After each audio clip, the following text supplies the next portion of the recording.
경제자유구역 망상 1지구 개발을 둘러싼 잡음이 끊이지 않고 있습니다. 사업 부지에 포함된 시유지 매매를 두고 시민단체가 반대하고 나섰습니다. 도내 오미크론 변이 바이러스 검출률이 60% 가까이에 달해 방역당국이 의료체계 개편을 협의 중입니다. 신규 확진자는 다시 100명을 넘어섰습니다. 6월 지방선거를 앞두고 강릉시장 선거 출마 선언이 잇따르고 있습니다. 현직 단체장과 전현직 시의장 등 후보군이 10명 안팎에 달합니다. 양양 지역 도심이 확장되고 있습니다. 지역 발전에 대한 기대감도 있지만 기존 도심 침체가 우려되고 있습니다. 안녕하십니까. 뉴스데스크 강원입니다. 동해안권 경제자유구역 망상 1지구 개발 사업을 둘러싸고 행정기관 간의 대립이 계속되고 있다는 소식을 얼마 전 전해드렸는데요. 이번엔 사업 부지에 포함된 동해시 땅을 사들이는 문제를 놓고 잡음이 또 일고 있습니다. 어찌된 일인지 배연한 기자가 보도합니다. 동해 망상해수욕장과 인접해 있는 노봉해수욕장입니다. 노봉해수욕장 12만여 제곱미터 면적은 동해안권 경제자유구역 망상 1지구에 포함되어 있는데 사업자는 당초 동해시에 무상 귀속을 요청했습니다. 하지만 동해시가 난색을 표하자 사업자는 유상으로 취득하기로 했습니다. 시유지인 노봉해변을 유상 취득하는 것과 관련해 일부에서 우려의 목소리가 나오고 있습니다.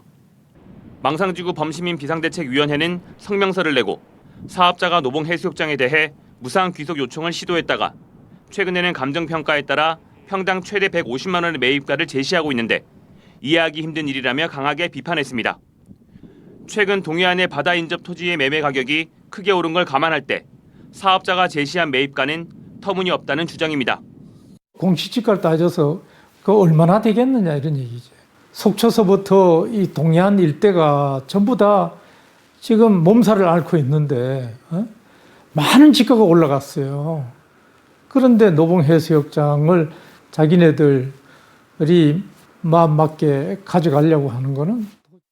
이에 대해 동해안권 경제자유구역청은 무상귀속을 시도했던 건 경제자유구역법에 따라 적절한 행위였으며 동해시가 유상취득 방안을 제시해 그에 따라 사업을 추진하고 있다는 입장입니다. 경제자유구역법에 분명히 기반시설 중에서 무상귀속을 협의할 수 있다고 돼 있는데 이미 동해시에서 협의는 할 수 있지만 너네가 돈을 주고 사서 다시 그렇게 하라라고 협의했다. 동해시는 개인 땅의 매입도 마무리되지 않은 시점에서 시유지의 유상취득을 논의하기는 이르다며 한 발 물러서 있습니다.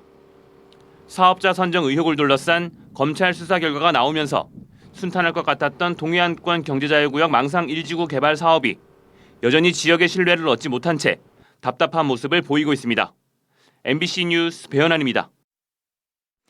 대통령 선거일이 40여일 앞으로 다가왔습니다. 도민들의 선택을 돕기 위해 대통령 후보들의 강원도 공약을 비교 분석하는 기획보도 순서인데요. 오늘은 첫 번째로 평화와 그린 등을 내세운 더불어민주당 이재명 후보의 강원도 공약을 살펴봅니다. 백승호 기자입니다.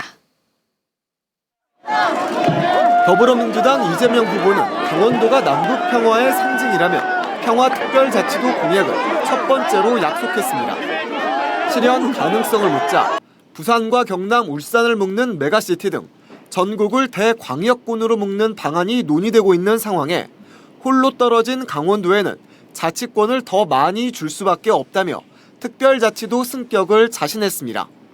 자치권도 부여하고 재정상의 혜택도 부여하고 또 기반시설도 충분히 확보해서 이제 수도권 일극주의 체제가 아니라 이제 균형 발전하는 나라로 만드는 것이. 그렇지만 대통령 의지만으로 부족하다는 의견도 있습니다. 특별자치도로 승격되려면 국회를 통한 특별법 제정이 선결 과제입니다. 현재도 강원도를 위한 특별자치도 설치 특별법안이 2건이나 국회에 제출돼 있지만 아직까지 계류 중입니다. 이재명 후보 강원도 공약의 또 다른 키워드는 친환경입니다. 강원도를 탄소 중립과 그린 뉴딜의 메카로 만들겠다는 계획입니다. 바람과 산림 등 재생에너지 자원이 풍부해 가능성이 크다는 입장입니다. 재생에너지 사회로 가려면 결국 바람이나 햇볕이나 이런 것들을 에너지로 전환시키는 일을 해야 되고, 그러려면 결국은 넓은 토지를 가지고 있는 이런 지역들이 훨씬 더 유용한 지역이 될 테고요. 이 공약은 정의당 심상정 후보의 강원도 공약과 맥을 같이 합니다. 심상정 후보는 1가구 1태양광 등을 실현해 강원도를 탄소 중립 특구로 지정하겠다고 밝혔는데 이재명 후보도 주민들이 직접 재생에너지에 투자하고 소득을 올리는 방안을 구상하고 있습니다. 강원도의 SOC 사업을 묻는 질문에는 이렇게 답했습니다. 저는 공약이나 이런 것에 대해서 매우 좀 신중한 편이에요. 실현 가능한 것들을 해야 되고 이미 제시된 것들 중에 하지 못하고 있는 것들을 좀 빨리 완결하는 게 훨씬 더 중요한 일이라고 봅니다. 그러면서 제2경춘국도 건설과 홍천 용문선 철도, 동서 고속화철도의 원활한 추진을 약속했습니다. 또 접경 지역에 대해서는 그동안 너무 많은 희생을 치렀다며 재정 지원과 인프라, 산업 배치 등에 각별한 배려가 있어야 한다는 입장입니다. 더불어민주당은 홈페이지를 통해 도민들의 정책 제안을 받고 있다며 참신한 정책을 제안해주면 강원도 공약에 반영하겠다고 밝혔습니다. MBC 뉴스 백소입니다. 오는 6월 치러지는 전국 동시지방선거에서 강릉시장 선거에 출마할 후보들의 출마 선언이 잇따르고 있습니다. 국민의힘에서는 강희문 강릉시의회 의장이 오늘 강릉역 광장에서 출마 선언을 했고 김홍규 전 시의장은 내일 권성동 국회의원 사무실에서 출마 선언을 합니다. 더불어민주당에서는 지난 11일 김중남 정책위 부의장이 강릉중앙시장에서 강릉시장 출마를 선언했고 배선식 강릉시 지역위원장도 출판 기념회를 열고 공천 경쟁에 뛰어들었습니다. 강릉시장 선거에는 김한근 현 시장을 포함해 국민의힘 5명과 더불어민주당 5명의 후보가 출마 의지를 밝히고 있는 가운데 나머지 후보들은 설 연휴 이후 또는 대통령 선거 이후 출마 선언을 할 것으로 알려졌습니다. 강원도의 코로나19 오미크론 변이 검출률이 60%에 다다랐습니다. 중앙재난안전대책본부가 발표한 강원도의 1월 셋째 주 오미크론 검출률은 59.1%로 전국 주간 검출률 50%를 웃돈 것으로 나타났습니다. 코로나19 오미크론 변이가 우세종으로 나타남에 따라 강원도 보건당국은 일반 의료기관 등을 중심으로 의료체계 개편을 협의하고 있습니다. 한편 오늘 오후 6시 기준 도내에서는 원주 70명, 동해 17명, 강릉 11명, 속초 9명 등 160명이 새로 확진돼 누적 확진자 수는 14,706명으로 늘었습니다. 코로나19로 크게 위축된 것 중에 하나는 관광산업입니다. 지난해 경기도에 이어 방문자가 두 번째로 많았던 강원도지만 주요 관광지의 방문객 수는 급락을 면하지 못했는데요. 계절 특수를 타는 해수욕장의 경우 코로나 이후 관광 패턴이 정착되는 모습도 보였습니다. 이병선 기자가 정리해봤습니다. 지난해 전국 시도의 주말 낮 시간대 야외 활동 지수를 살펴봤습니다. 휴대전화가 많이 머물러 있는 곳을 집으로 보고 아침 9시부터 저녁 6시까지 집에서 반경 1.5km 바깥에 계속 있으면 1, 전혀 나가지 않았으면 0입니다. 빨간색인 강원도민의 수치가 1년 내내 나머지 수도권 주민보다 높습니다. 환자가 급증한 수도권 주민보다 여행이나 외출을 많이 했다는 해석이 가능합니다. 수도권 외의 지역과 비교해서는 두드러지는 수치가 아닌 걸로 볼 때 코로나19가 심각했던 수도권이 상대적으로 위축됐을 뿐 강원도민들이 더 왕성한 활동을 한 건 아닌 걸로 보입니다. 도민들의 야외 활동이 더 많지는 않았지만 강원도를 찾는 관광객은 다른 지역보다 월등히 많았습니다. 지난해 4,944만 명이 강원도를 방문해 5,309만 명을 기록한 경기도에 이어 두 번째로 많았습니다.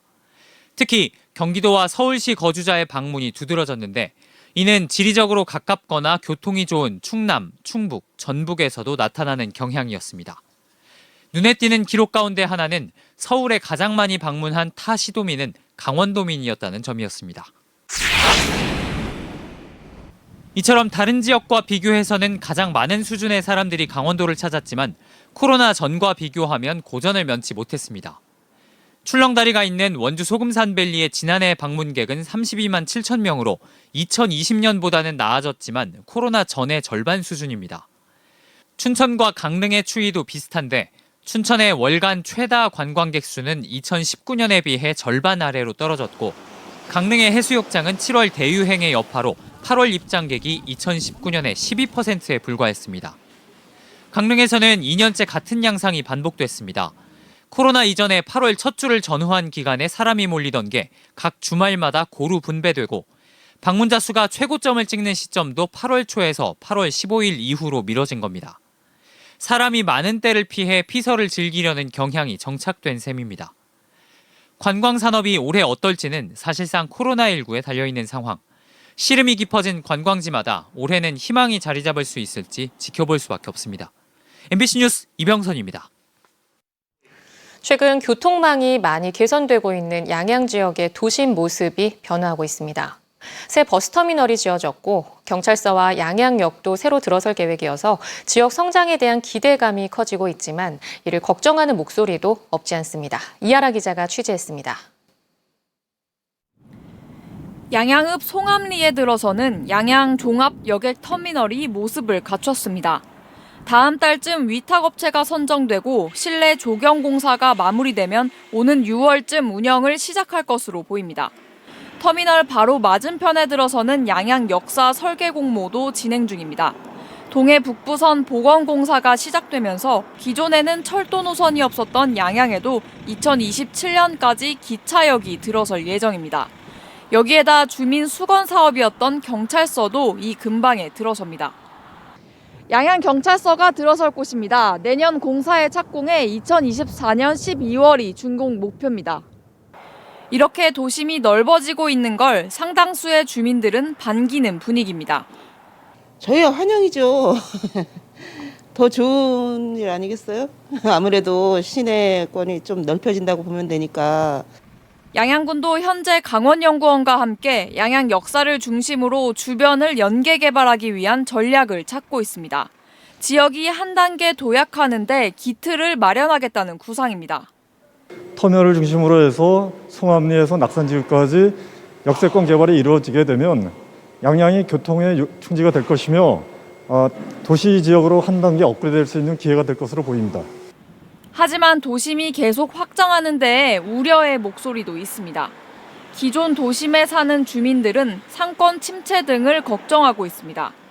있고 말고지요. 상권이 굴러가면 우리가 기존 상인도 힘들 수도 있지요. 군에서 어떻게 하는지 그 방침을 따라서 우리도 또 다시 이동을 하든지 해야지 뭐. 기존 도심의 슬럼화 우려를 막으면서 성공적으로 도심을 확장하기 위해서는 양양군의 세심한 고민이 지금부터 필요해 보입니다. MBC 뉴스 이하라입니다.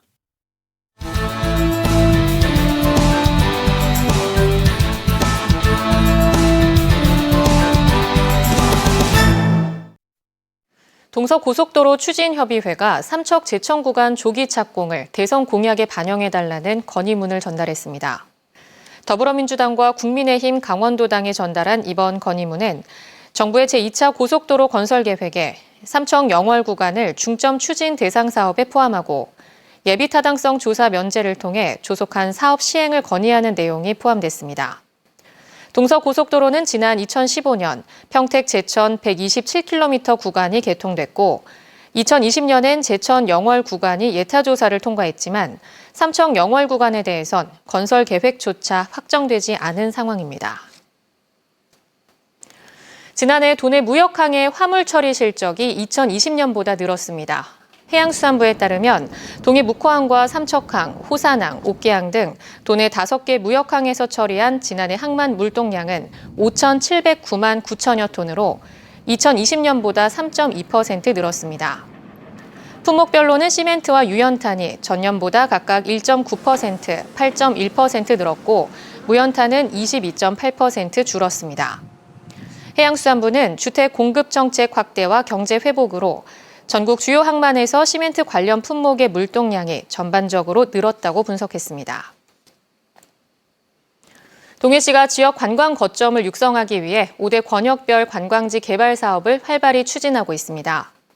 동해시는 올해 논골담길 일원에 일상 속 휴식과 여유를 느낄 수 있는 테마 관광지를 조성하기 위해 기본 구상과 실시 설계 용역을 진행하고 있습니다. 또 지난해 시설 공사를 마친 문화팩토리 덕장 조성 사업은 올 하반기부터 지역 특산품인 묵호텔을 활용해 주민 소득 창출 등 문화관광 자원을 구축할 계획입니다. 강원 뉴스 마칩니다. 시청해주신 여러분 고맙습니다.